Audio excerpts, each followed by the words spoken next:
Epstein Files akhirnya dibuka. Jutaan halaman, ribuan foto dan video, serta nama-nama besar tokoh dunia ada di dalamnya. Apa sebenarnya isi dokumen ini? Dan mengapa dokumen ini bisa menyeret nama-nama besar tersebut? Di dalam dunia kekuasaan, biasanya dokumen tidak dibuka tanpa adanya kepentingan. Lalu, jika dokumen sesensitif ini akhirnya dibuka ke publik, kita perlu berhenti sejenak dan bertanya, bukan tentang apa isinya, melainkan siapa yang paling diuntungkan dari keterbukaan ini. Dan untuk memahami pertanyaan itu, kita perlu mengetahui dulu apa itu Epstein Files dan siapa itu Jeffrey Epstein.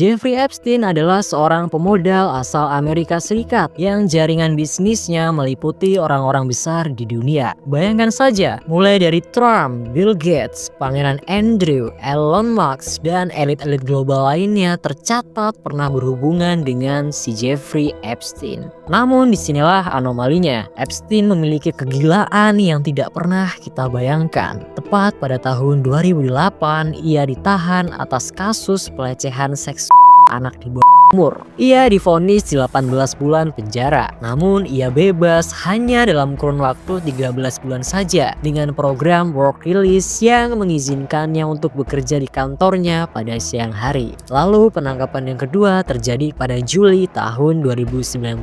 Epstein didakwa atas tuduhan perdagangan anak di bawah umur. Namun ia dinyatakan bunuh dengan gantung sel tahanannya tepat sebulan setelahnya, yaitu 10 Agustus 2019. Tapi anehnya, kematiannya ini masih menjadi misteri dan kecurigaan publik. Bayangkan, CCTV yang ada di penjaranya pada saat itu tiba-tiba rusak dan penjaga yang ada saat itu pun sedang tertidur. Bukankah ini suatu keanehan? Jadi, Epstein Files bukanlah satu dokumen utuh yang berisi list nama-nama tersangka, melainkan kumpulan dari 3,5 juta halaman investigasi FBI yang isinya ada ribuan hingga ratusan ribu foto dan video. Bahkan sampai jejak komunikasi Epstein dan log penerbangannya pun masuk ke dalam Epstein Files ini. Bayangkan seorang bandar narkoba yang tertangkap polisi. Polisi menggeledah isi HP bandar narkoba tersebut dan menemukan kontak bandar narkoba lainnya. Namun polisi juga menemukan kontak-kontak lainnya seperti tukang galon, tukang servis AC, dan kontak ibu dari bandar tersebut. Pertanyaannya, apakah otomatis tukang galon pasti bersalah? Apakah otomatis tukang servis AC pasti bersalah? Begitulah kurang lebih yang terjadi pada Epstein Files ini. Masalahnya, Epstein Files tidak menyeret nama-nama orang biasa. Ia menyeret nama-nama besar dunia yang akan kita bahas selanjutnya. Jika memang dokumen ini hanya berisi catatan investigasi, mengapa publik bisa begitu marah? Jawabannya karena di dalamnya ada nama besar yang selama ini kita anggap tidak tersentuh. Mari kita bedah dua wajah yang menjadi simbol bagaimana kekuatan bisa bekerja di balik layar. Kita mulai dari Pangeran Andrew, seorang keturunan darah biru yang dituduh melakukan pelecehan terhadap Virginia Giuffre, salah seorang korban Epstein yang masih di bawah umur. Virginia bilang bahwa Andrew pernah berdansa dengannya di salah satu klub malam yang ada di London. Ia bilang Pangeran Andrew sangat berkeringat pada saat itu. Namun anehnya, dalam wawancara BBC, Andrew memberikan pembelaan yang sangat tidak masuk akal. Dia bilang bahwa dia memiliki masalah medis yang membuatnya tidak bisa berkeringat lagi. Foto ikonik yang memperlihatkan Andrew merangkul pinggul Virginia pun menjadi mimpi buruk bagi kerajaan Inggris. Hasil akhirnya dia memang dicopot dari tugas kerajaan dan kehilangan gelarnya. Tapi dia tidak pernah benar-benar duduk di kursi pengadilan. Dia membayar kompensasi sebesar jutaan dolar agar gugatan perdata itu dihentikan.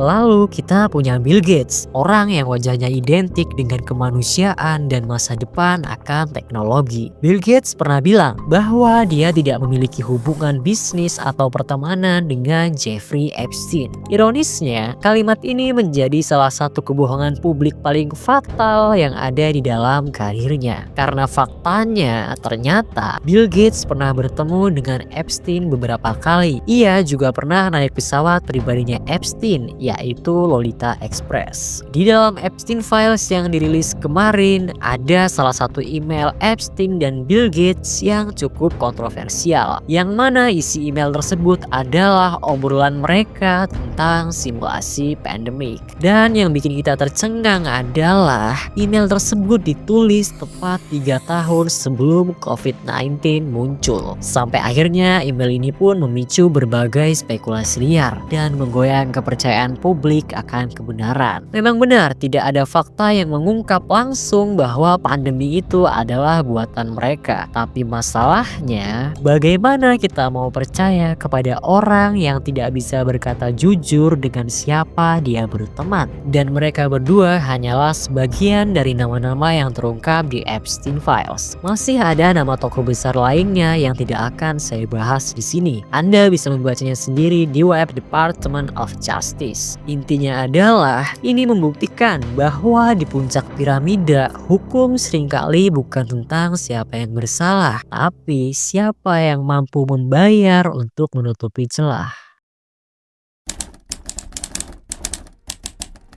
Begitu dokumen ini dibuka, mata kita langsung tertuju pada sebuah nama. Dan begitu Anda melihat nama-nama besar yang terpampang jelas, logika Anda terkadang mati. Anda tidak bisa membedakan mana yang fakta dan mana yang spekulasi liar. Anda tidak bisa berpikir dengan jernih dalam melihat peristiwa. Dan ironisnya, itulah yang mereka inginkan. Nama-nama besar ini hanyalah bersifat sebagai distraksi. Kita sibuk berspekulasi, kenapa ya Trump ada di sana? Apa ya urusan Bill Gates dengan Epstein? Atau yang lebih gila, Anda berpikir, wah ternyata teori konspirasi tentang pandemi terbukti. Dalam dunia kekuasaan, keterbukaan bukan berarti keadilan ataupun kebenaran. Terkadang kala ia hanya dijadikan alat untuk menggiring kemarahan publik, sehingga mereka bisa menjalankan rencana utama dengan lancar tanpa adanya halangan. Dokumen ini dibuka bukan untuk menghukum mereka. Dokumen ini dibuka untuk menunjukkan kepada Anda bahwa mereka memiliki kuasa. Sebelumnya kita sudah menyinggung sedikit tentang spekulasi dan konspirasi. Tapi mari kita jujur, konspirasi bukanlah suatu omong kosong yang muncul dari kebodohan. Ia muncul dari kosongnya penjelasan. Ketika sebuah dokumen dibuka tanpa penjelasan yang utuh, ketika sebagian informasi disembunyikan tanpa alasan yang bisa kita pahami, sudah sewajarnya otak manusia mengisi celah tersebut. Dan disitulah teori-teori mulai bermunculan. Masalahnya di era media sosial, algoritma tidak peduli mana pernyataan yang sehat dan mana yang asumsi liar. Yang didorong ke permukaan bukanlah yang paling akurat, tapi yang paling sensasional. Akibatnya, publik kehilangan kemampuan untuk membedakan yang mana fakta dan yang mana spekulasi belaka. Ironisnya, kondisi ini justru menguntungkan banyak pihak, bukan karena kebenaran yang terungkap, tapi karena fokus publik yang terpecah belah. Sampai-sampai Anda lupa pada pertanyaan awal kita, siapa yang diuntungkan atas semua ini?